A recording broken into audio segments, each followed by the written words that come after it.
de continuer de partager avec un film de fiction et de continuer à apporter ce que j'avais moi ressenti comme difficulté parfois, mais comme joie grâce à ces familles. Et je travaille depuis 20 ans sur l'exclusion, donc j'avais tous mes intérêts posés dans un film de fiction. Et puis il y a aussi, un jour tu es tombé sur cette vidéo de l'Américain qui a vraiment fait ça, dont on voit un petit clin d'œil qui lui est fait dans le film, Monsieur Hoyt, qui a vraiment fait l'Ironman plusieurs fois avec son fils à Hawaï, uniquement à Hawaï je crois. Il en a fait une dizaine. Oui. L'Ironman est un triathlon à rallonge qui se fait dans plusieurs endroits dans le monde chaque année. En France, c'est à Nice en juin. Et comme vous l'avez vu, on a tourné des images dans le vrai Ironman de Nice au mois de juin, principalement la natation au début. Est-ce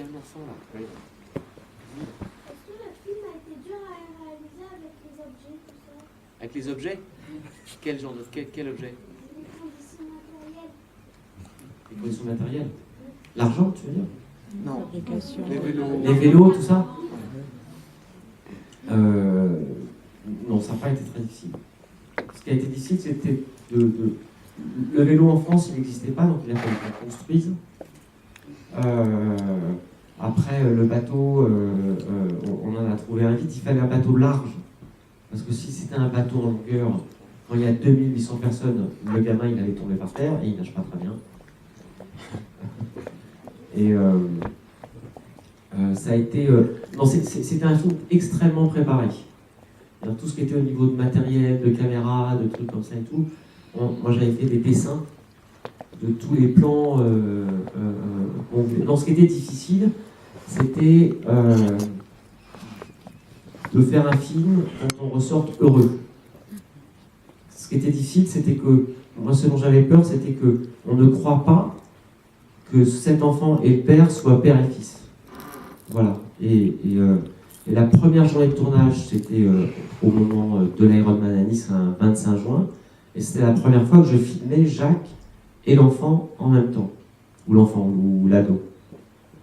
Et là, il y avait un vrai risque, parce que les gens qui sont, les athlètes qui étaient sur la plage, c'est des vrais athlètes. Donc on a mis des acteurs au milieu d'une vraie course. Donc les athlètes, à 6 heures, il y avait un coup de fusil, et ils allaient tous dans l'eau. Et moi, avant, il fallait que je fasse les plans avec mes caméras. J'avais pas beaucoup de temps, j'avais un quart d'heure, parce que le soleil, il se lève à 6 heures. Donc j'avais de 6 heures moins le quart à 6 heures. Donc là, il fallait pas que je rate mes plans. Si je ratais mes plans à ce moment-là, et si la relation entre le père et le fils ne marchait pas, tous les athlètes étaient dans l'eau. Donc je ne pouvais pas le refaire. Je ne pouvais pas demander à 2800 athlètes qui n'étaient pas payés de remonter sur la plage parce que j'avais raté mes plans. Tu comprends? Ça, c'était terrible. Donc voilà, mes peurs, elles étaient plus... elles n'étaient pas d'ordre technique. Elles étaient d'ordre humain. Voilà. Oui. Alors, comment le monde du triathlon vous a-t-il accueilli? Très bien, très très bien. Que ce soit l'organisation d'Ironman au niveau mondial et après au niveau de sa filiale en France, à Nice, et la ville de Nice, bien sûr, qui a contribué, puisque comme on vous l'a dit, on a tourné vraiment dans l'Ironman pour la natation.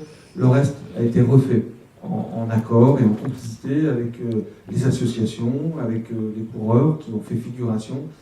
Cette fois à la demande, à disposition pour nous, et la ville de Nice qui a accepté de rebloquer la promenade des Anglais et de nous laisser faire l'arrivée. Voilà. Le vélo, c'est aussi en partie vrai, maintenant le vrai Ironman, mais reconstitué. Donc non, au contraire, quand ils ont lu le scénario, ils ont trouvé ça formidable et ils nous ont ouvert les portes. Oui.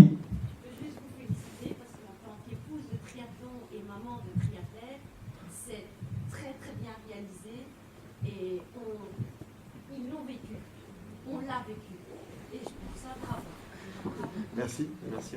Vous avez fait l'Ironman? Oui. Ah oui, d'accord. À Nice? Moi, en tant que spectateur. Vous, en tant que spectateur? Pas d'autres, on n'a pas apprécié là-bas. D'accord, super.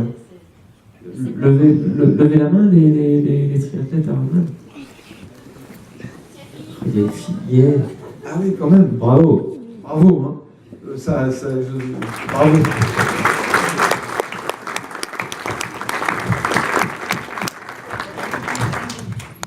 C'est vraiment une course de malade. Hein. Non, mais c'est vrai. Tu peux rappeler les distances, Nice? Moi, je suis pas très fort en maths, mais c'est à peu près, c'est 3 km 8 de natation, en tout cas à Nice. C'est 180 km de vélo et 42 km de course à pied. Voilà. Et Nice, c'est pas plat. Ils sont malades. Moi, c'est un sport qui m'a touché parce que c'est pas des gens qui se battent contre l'autre. C'est des gens qui se battent contre eux, pour eux. Et je trouvais que ça les rapprochait. Et j'ai trouvé chez les triathlètes des notions de valeur qui correspondaient à ce dont on avait nous envie de parler. Et j'aime bien la boxe, mais c'était pas adapté au film, quoi.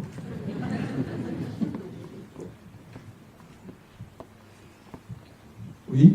Pourquoi avoir choisi ces acteurs et pas d'autres? Alors, C'était les moins chers au moment où. Oui, c'est moi le producteur qui parle, effectivement.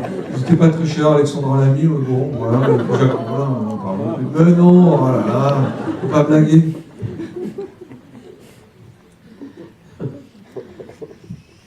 Moi, j'ai fait très peu de films de fiction, j'en ai fait que 2. Et donc, j'ai pas une expérience immense pour diriger les acteurs. Donc, je savais que j'allais avoir un gamin qu'il fallait que je forme, qui allait apprendre le métier. Quand j'avais cette difficulté-là, j'avais une difficulté, enfin, j'avais du boulot. Donc, il me fallait 2 acteurs béton. Jacques Camblin, il est bien toujours. Moi, j'étais tranquille. Même en tant que directeur d'acteur mauvais, je savais qu'il allait être bien. Oui, non, mais tu n'es pas mauvais. Jacques, il avait cette capacité-là. C'est un sportif. C'est un mec qui a fait du marathon. Donc je savais que techniquement, physiquement, il allait pouvoir nager 7 heures par jour dans l'eau, clairement. Que je savais que c'était quelqu'un qui avait envie de... et qui s'engageait physiquement quand il faisait des films. Alexandra, je l'avais vue dans un film de Ozon, je l'avais trouvé formidable. Dans le film de Bonner, elle était formidable. Donc voilà, je ne la connaissais pas. Donc Alexandra, je l'ai rencontrée et je lui ai parlé du film 2 fois. Je voulais savoir si elle avait une qualité d'écoute humaine que je savais que Jacques avait. Voilà. Parce qu'il me fallait 2 acteurs qui soient à la fois 2 très bons acteurs et qui puissent se mettre au service du rôle principal qui est joué par Fabien Hérault. Parce qu'il fallait pas qu'ils aient un jeu démonstratif. Il ne fallait pas faire une démonstration de mise en scène, il ne fallait pas faire une démonstration de technique de mise en scène, il ne fallait pas faire une démonstration de technique de jeu d'acteur, il fallait vivre les choses et écouter l'autre. S'ils n'écoutaient pas le gamin, le film ne pouvait pas fonctionner. Donc il fallait 2 acteurs qui se mettent au service de l'histoire et au service du rythme de ce jeune acteur. C'est pour ça que je les ai choisis. Comment dire, Jacques a fait quand même un gros travail. Hein. Il est très sportif, effectivement, mais il a beaucoup travaillé la natation. Il a travaillé le vélo. C'était pas facile hein, de faire du vélo avec Fabien devant. Ça s'est pas fait comme ça. Il s'est pas fait doubler. Il le fait vraiment lui-même. Tout ça, c'est du travail. Hein. Y compris pour Fabien, d'ailleurs. Nils dit que Fabien a dû apprendre à jouer. Eh bien, il a été coaché pendant 4 mois avant de jouer dans le film. Et puis, voilà, le résultat est là, c'est aussi par le travail. C'est pas fait comme ça.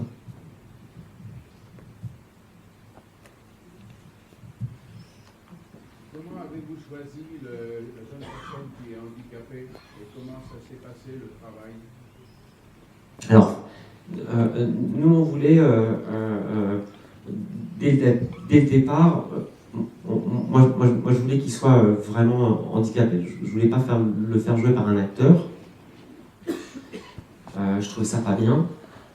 Vis-à-vis des familles que j'avais rencontrées, et puis ça correspondait pas au travail que j'aimerais fournir. Donc on a pris... D'abord, je lui ai dit qu'en 2 mois, j'allais le trouver. Donc là, je pense que j'étais d'un orgueil insupportable, parce qu'au bout de 2 mois, je l'avais pas trouvé du tout. Donc après, on a remis des assistants pour m'aider. On a fait le tour de la France. Moi, j'ai fait 180 établissements dans toute la France susceptibles d'accueillir des gamins en situation de handicap. Et mon système ne marchait pas. Donc, de me balader, j'avais pas le temps, je trouvais pas. Donc, du coup, j'ai demandé, j'ai envoyé des mails dans ces endroits en disant aux gamins de m'envoyer des vidéos d'eux.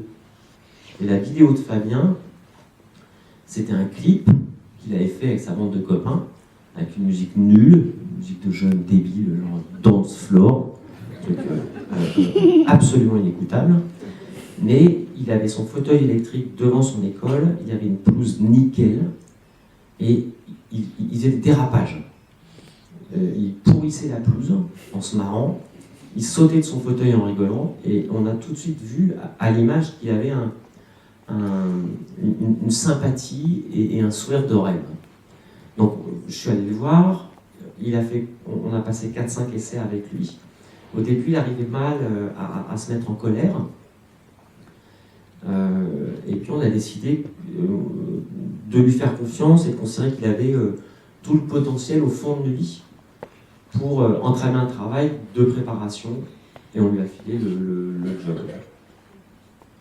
Il y a eu aussi mon associé Philippe, parce qu'il est de Nantes, il habite là-bas, il est souvent à Paris bien sûr, mais les parents de Fabien, et Fabien habite Clisson, une petite ville à côté de Nantes, ses parents sont viticulteurs. Et on a fait tout un travail avec les parents pour les mettre en confiance, parce qu'on savait qu'il n'était pas possible que les parents accompagnent Fabien pendant le tournage. Il fallait qu'ils acceptent de nous le confier, donc qu'ils nous fassent confiance, et c'était pas évident. Et ils l'ont fait. Ils l'ont fait. Un enfant handicapé est souvent un enfant plus choyé, plus entouré qu'un autre enfant. Et là, les parents ont accepté de le laisser libre. Ils sont venus une fois sur le tournage. Mais voilà, il était un vrai comédien, il était engagé par la production. Et il a pu travailler librement avec Nils dans une très belle ambiance.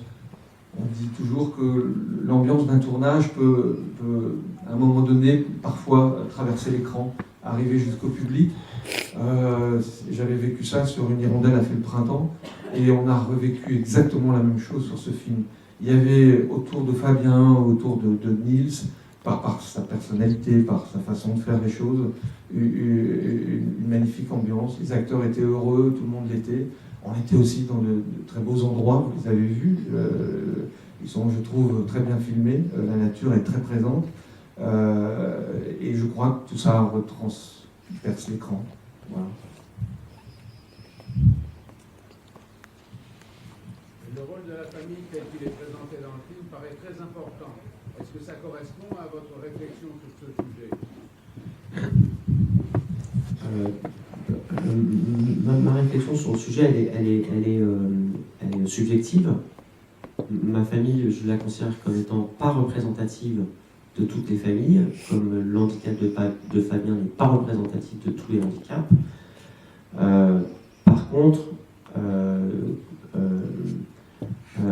oui, à l'hôpital, on voit souvent des pères qui s'occupent moins des enfants, ça c'est sûr. C'est souvent les mamans qui arrêtent de travailler, ça c'est sûr. Voilà, il y a ces points communs sur les familles que j'ai rencontrées. Les familles à qui on présente le film se sentent, elles nous disent, mais c'est enfin notre film.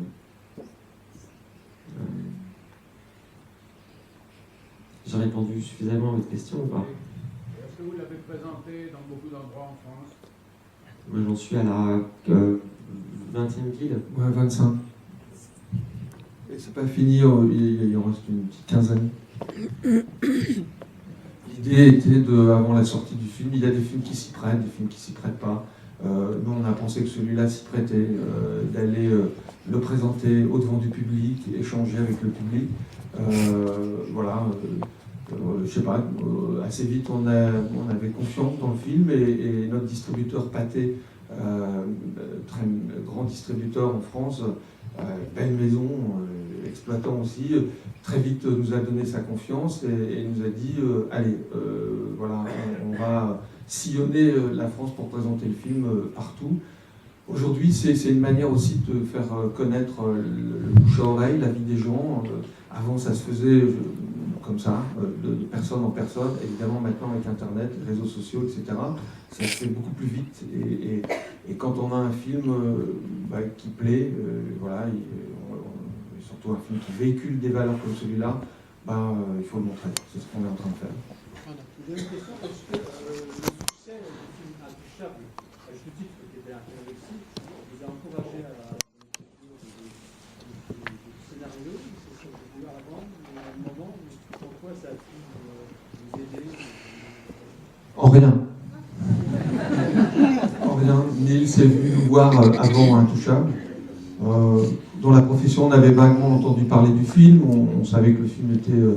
on disait qu'il était réussi, mais personne ne l'avait vu. Et tout ça vient avant.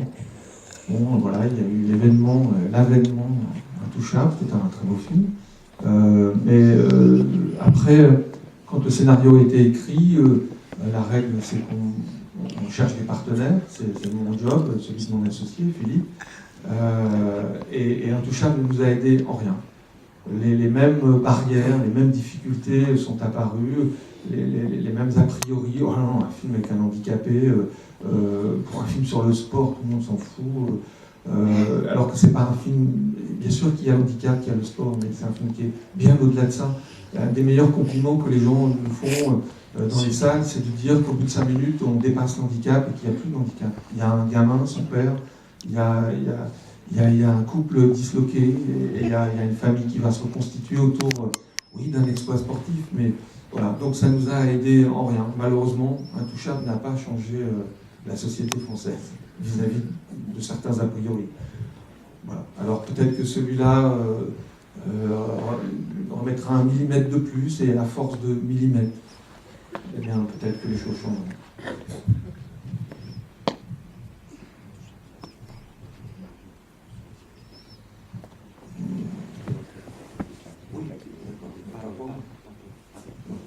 Oui, Nils dit que Intouchable a pu peut-être changer le regard des gens sur le handicap. Oui, à juste titre, il y a des handicapés qui disent ça, et ils ont raison. Mais en tout cas, pas pour nous, pas concrètement pour bâtir ce film-là. C'est dans cela que je répondais dans ce sens. Mais après, sur la société, sur la perception que les gens peuvent avoir de l'handicap, ça c'est autre chose. C'était pas l'axe de ma réponse. Est-ce que lors de la sortie du film, vous avez été contacté par les ministères intéressés ou ils se seraient peut-être fait intéresser par le problème que vous soulevez? Le film n'est pas sorti encore, hein. Il sort le 26 mars. Nous n'avons été contactés par personne. Il nous faudrait, nous, faire la démarche, mais on n'a pas envie d'utiliser les institutions de la République pour faire la promotion du film. Ça se fera naturellement, une fois le film sorti. Si le film a un très bon écho et que les institutions concernées viennent vers nous, évidemment, on ouvrira nos bras en grand. Voilà, comme ça. Pour leur dire, oui, bien sûr, voyons ce qu'on peut faire ensemble. Est-ce que la position des gens au démarrage du film et l'évolution des sentiments les uns par rapport aux autres, notamment le couple, vous semble représentative de la situation des familles qui ont une personne handicapée chez elles? Moi, je n'ai pas la prétention, en tant qu'humain, de pouvoir faire un film qui soit représentatif.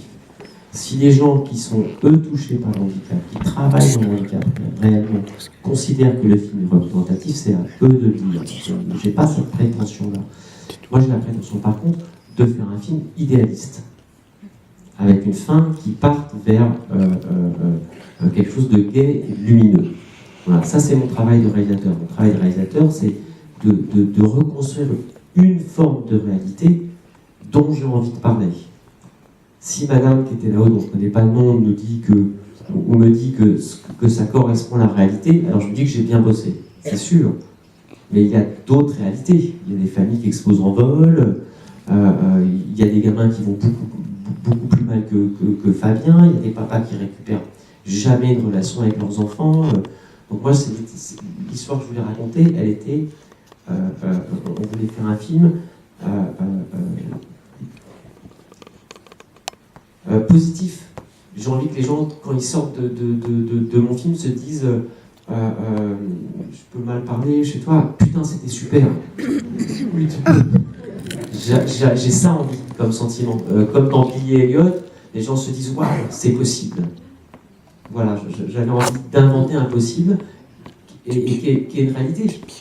On voit plein de familles, plein de pères. Moi j'ai rencontré des pères qui ont été qui n'étaient pas là, qui ont flippé à cause de leurs gamins qui étaient différents, et qui tout d'un coup sont réveillés, qui sont devenus des super-héros. J'en connais plein. Des mecs qui montent des montagnes avec leurs gamins sur le dos. J'ai rencontré plein de mamans pendant les mars aussi, j'ai rencontré des couples qui ont explosé. Alors après, qu'est-ce que je veux raconter des gens que j'ai rencontrés? Je voulais quelque chose de positif. J'ai pas envie de faire des films à l'heure actuelle. Il y en a qui sont très bien réussis, je laisse ce boulot aux autres. J'ai envie de faire des films qui donnent la pêche, en parlant de choses qui sont profondes. Quand on a rencontré Nils, les premières conversations qu'on avait avec Philippe, mon associé, qui est très sensible à ce cinéma-là, Philippe peut-être plus que moi encore, Nils nous parlait de son envie de faire un film à l'anglo-saxonne. Alors, ce sont des grands mots, hein, mais on comprenait bien quelle était ta démarche. Tu parles de Billy Elliot tout à l'heure, qui est un exemple, il y en a plein d'autres. Les anglo-saxons disent un feel-good movie.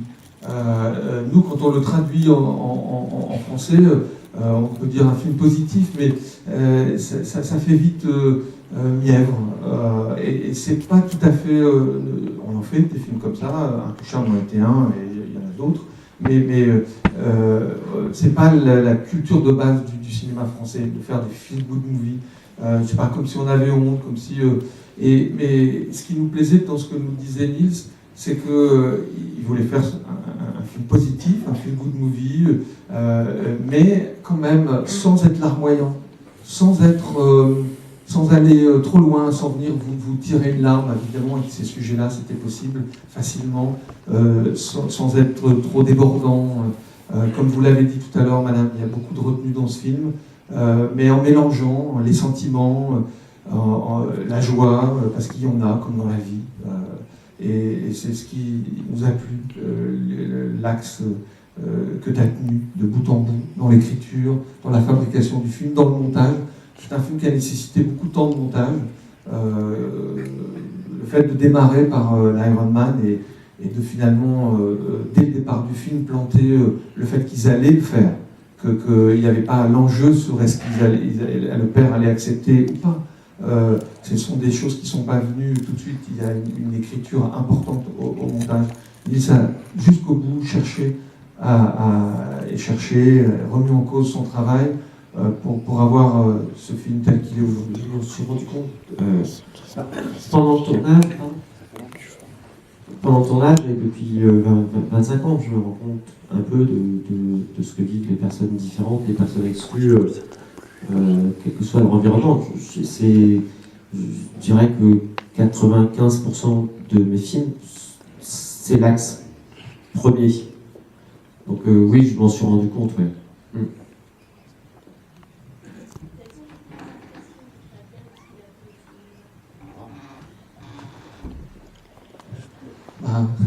Sublime.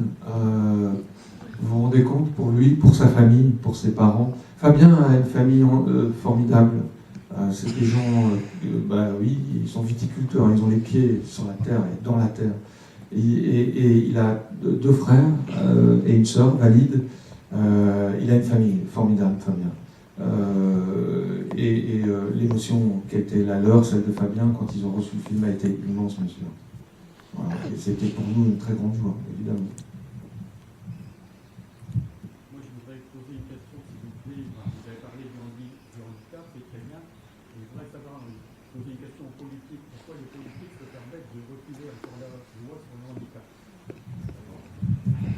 Oui. Non, mais ici, non seulement on l'a pas reculé, mais ici, si la salle est accessible. Non, mais si. Non, mais attends, si tu me poses une question, tu me laisses répondre, donc je vais y répondre.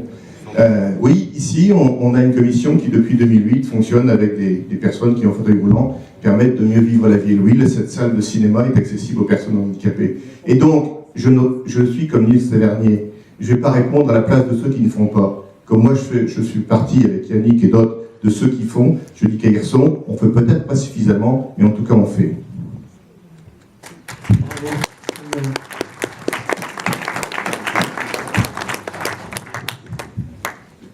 Vas-y. C'est pour vous remercier à ceux qui ont fabriqué ce film et ça m'a plu. Merci.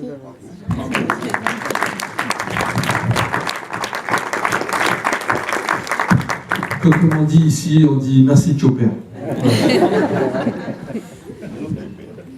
Chopper. Ouais, Chopper, c'est un petit nom doux pour dire, je sais pas comment on dit ça à Paris. Ouais, je continue à dire Chopper même jusque là-bas. L'intervention n'a pas entendu. Tu veux le redire au micro? Merci à tous d'avoir fabriqué ce film pour nous le montrer à tous les gens. Et merci à ceux qui l'ont fabriqué. Ça m'a plu. Merci.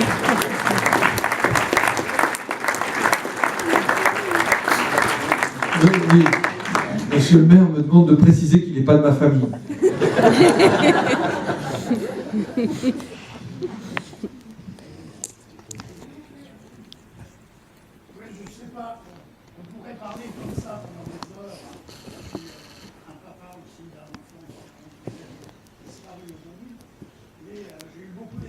Parce que j'ai habité longtemps à Nice et je repars demain matin en juillet, plus attaché à cette ville.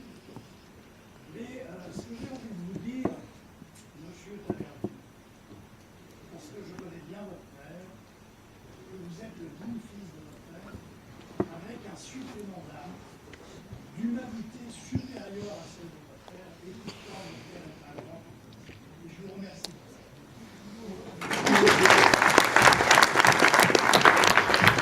Nous étions vendredi à Lyon. La famille de Nils est originaire de Lyon.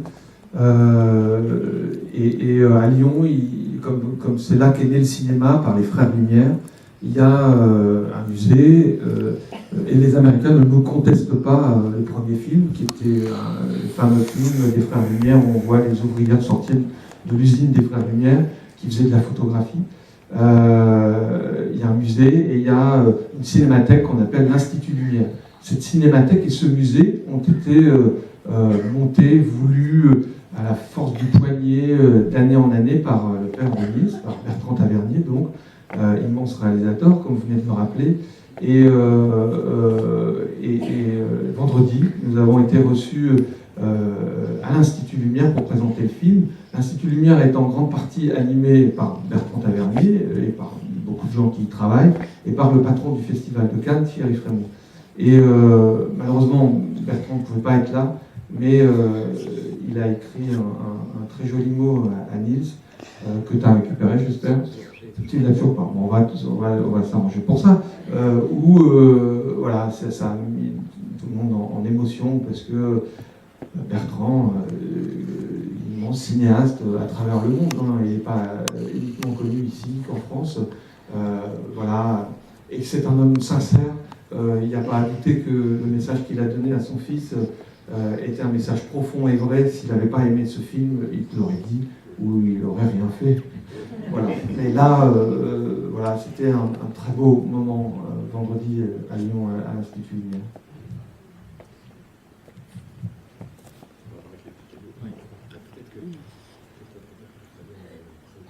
Oui, oui, puisque en plus, Nils me demande de vous dire que Fabien a reçu un prix d'interprétation, le grand prix du Festival de Mons, qui est pas très loin d'ici, donc festival international où il y avait des très beaux films avec plein d'acteurs qui auraient pu effectivement avoir ce prix, et le jury a décidé de l'accorder à l'unanimité à Fabien, Voilà, on a été très contents, très fiers pour Fabien de recevoir ce prix comme un vrai acteur. Voilà, et on peut l'applaudir, Fabien. Voilà, avant, je voudrais, si vous me le permettez, Christophe et Nils, c'est que je voudrais aussi appeler quelqu'un sur scène, c'est Henri Desmoulins, directeur des ventes de chez Pathé. Alors si Henri il est là, il est dans la salle. Oui. Voilà, il arrive. Parce que je voudrais... Vous pouvez applaudir ce monsieur qui, 40 ans de métier, 40 ans qu'Henri sillonne la France, et c'est un pilier de la maison Pathé. Nous on fabrique les films, mais sans eux, les films ne viennent pas jusqu'à vous.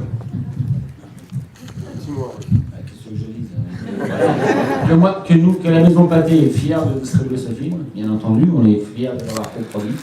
Et on essaie de coproduire un maximum de films de Christophe et Philippe parce qu'ils font que des bons films. Donc on est très fiers de travailler avec Nils et qu'on espère que ça continuera très très longtemps. Voilà. Voilà.